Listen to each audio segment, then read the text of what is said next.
تازہ ترین ویڈیوز کے لیے چینل کو سبسکرائب کر کے بیل آئیکن اور آل نوٹیفیکیشن پر کلک کریں تاکہ آپ کو ملے ہر خبر سب سے پہلے۔ السلام علیکم ناظرین، تازہ ترین اپڈیٹس کے ساتھ حاضر ہوں۔ سب سے پہلے بات کرتے ہیں گجرانوالہ کی، جہاں گجرانوالہ میں مکان کے لالچ میں بیٹے نے بوڑھی ماں کو زنجیروں میں باندھ دیا۔ پولیس کے مطابق شوہر کی وفات کے بعد اقبال بی بی بیٹے اور بہو کے ساتھ رہتی تھی۔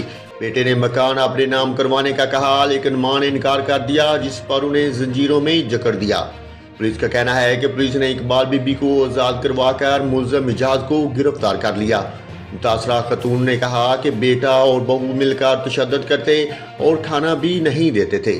پولیس کے مطابق آئی جی کے حکم پر صوبے بھر میں تحفظ والدین آرڈیننس پر عمل درآمد یقینی بنایا جا رہا ہے۔ ادھر جنوبی امریکہ کے ملک پیرو میں چھوٹا طیارہ گر کر تباہ، جس کے نتیجے میں 7 افراد ہلاک ہو گئے۔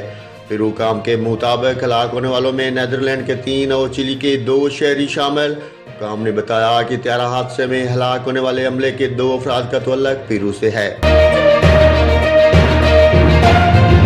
امریکہ کی کئی ریاستیں برفانی طوفان کی لپیٹ میں ہیں۔ شدید طوفان کی وجہ سے 4 لاکھ کے قریب مکانات اور کاروباری مراکز بجلی سے محروم۔ غیر ملکی میڈیا کے مطابق امریکہ میں برفانی طوفان کے باعث 9,000 سے زیادہ پروازیں منسوخ کر دی گئیں۔ امریکی میڈیا کے مطابق شدید طوفان کی وجہ سے 9 کروڑ لوگ متاثر ہوئے۔